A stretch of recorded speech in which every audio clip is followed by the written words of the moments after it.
What's going on? I wanted to do a video about Rock Band 4 and Guitar Hero Live. Now, for those of you who didn't see the announcement today, the first shots were fired in the next generation rhythm game war between Activision and Harmonix. And let's talk a little bit about Guitar Hero Live. I'm going to go through each category and compare each game based on the information we know to date. And as time goes on, like when E3 comes up, I'll do another video which just sort of serves as an update. So let's talk about Guitar Hero Live that was announced today. Now, it's going to be coming out for all current and next-gen platforms, including the Wii U. Something that Rock Band 4 is unfortunately not doing. It's only coming out for the PS4 and Xbox One. So let's talk about what Activision announced today. So the game is being developed by FreeStyleGames, the same guys who made DJ Hero. So Neversoft is not returning to make Guitar Hero, and a lot of people, from what I read online, were really disappointed by that news. The other thing they announced too is that the game is no longer a full band experience. It is strictly a guitar game, and it comes with a new guitar peripheral which has 6 buttons instead of 5, and the buttons configuration is changing too. So there's actually going to be 2 rows with 3 buttons on each row. There'll be a row of black buttons and a row of white buttons. And the game developers have done that because it sort of simulates a player playing different chord shapes together. And so the note highway, when you watch the actual gameplay footage, is basically just 3 frets. And you'll either be playing the black or the white or black and white together. And the other thing that was announced, as you can see from the trailer behind me, is that the entire game takes place in front of a live crowd. So everything you see, like your bandmates on stage, the crowd is all live. So there's none of that animated screen anymore. And apparently the band you play with on stage is actually playing the real song that you're playing to. So it's not just one take that they're repeated for every single song in the game. And the crowd reacts based on how you play. If you play really good, they're going to be cheering, they'll be singing along. If you don't play so good, they'll be getting pretty upset at you, and same with your bandmates. The other thing that they announced too was that I guess it looks like, because the gameplay footage is all real video, I guess you can't really customize your character, and I think that's going to disappoint a lot of people, because character customization is something we've known to love from the Guitar Hero franchise as well as the Rock Band franchise. Let's talk about DLC support as well as backwards compatibility. So it was pretty apparent from Activision's announcement today that your old guitars unfortunately will not work, and all your old DLC you bought from Guitar Hero 3 all the way through to the last Guitar Hero, Warriors of Rock, will not be compatible either. So I think one thing you're going to see with the new Guitar Hero is a lot of returning tracks that we've seen before in so many games, whether it's Rocksmith, Rock Band, and Guitar Hero. Whereas Rock Band 4 is going to support all the DLC you've purchased to date. It'll only be compatible cross-platform. So if you have an Xbox 360, you can't bring all your DLC on a PS4. You can only bring it onto an Xbox One, and same with the PS4. The other thing that Harmonix has announced, at least they seem to indicate, is that your old instruments, all of them will work. So let's talk about set lists. And the set list for Rock Band 4, we have no clue what it's going to involve, and no songs have gotten leaked so far.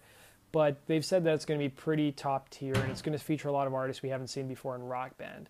And I also think it's going to be more focused, because keyboards are not being supported in Rock Band 4. They're going back to the core experience, just featuring 4 instruments. It seems like harmonies are up in the air. I'm guessing harmonies may not be included from the information we've seen so far.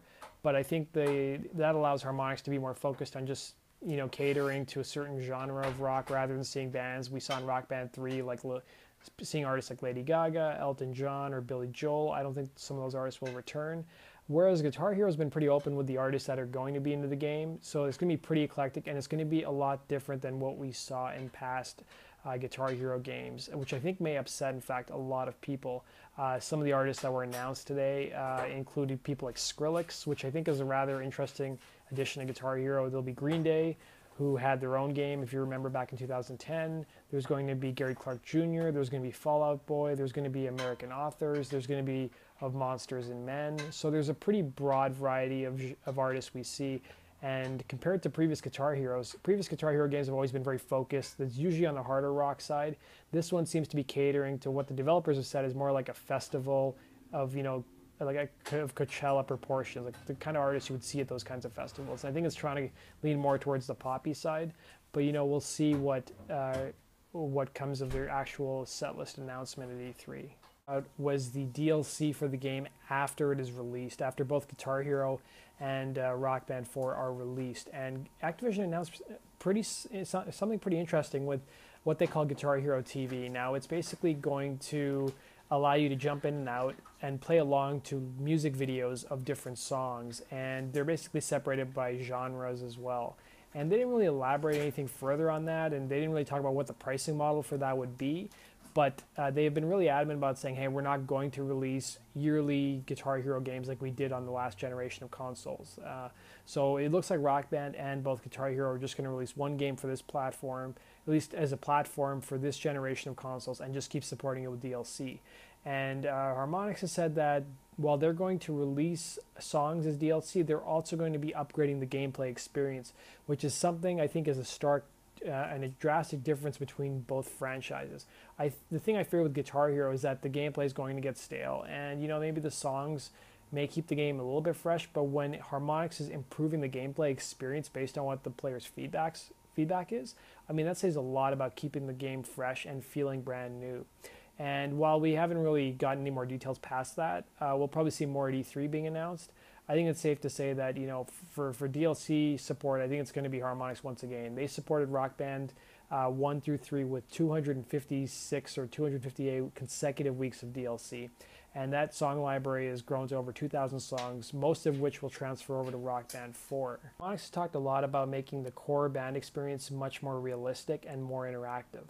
And they haven't really elaborated on that, but they've said that they want to basically make the way that bandmates interact much more realistic, and you'd be able to interact more with your bandmates, as well as put your own personal mark on each and every song. And that's all the information that's been released to date about Rock Band, as far as we know. We know that both games will be coming out this fall. Personally, I feel like I'm leaning more towards Rock Band 4. I feel like, Guitar Hero, I feel like they had a really good opportunity to do something new and innovative, and, to me, it sort of feels like they're going back to where their roots are, and they're not really bringing anything new or different that could take the genre into a new direction. It just sort of feels like a rehash of what we see in the first 3 Guitar Hero games. But I'm open-minded to seeing what Activision is going to be bringing this fall, and I'm definitely looking forward to playing the game. We do know that Activision's game will be $99 with the guitar bundle. Harmonix hasn't really announced pricing for their game, but there will be a couple bundles available, including the guitar, as well as a full band bundle like we saw in Rock Band 1 and 2. I'd like to know, what are your guys' thoughts? Which game are you guys preferring, and which one are you more leaning towards? And if you guys want to step down all things Rock Band and Guitar Hero, click the subscribe button. Thanks for watching, guys, and take care.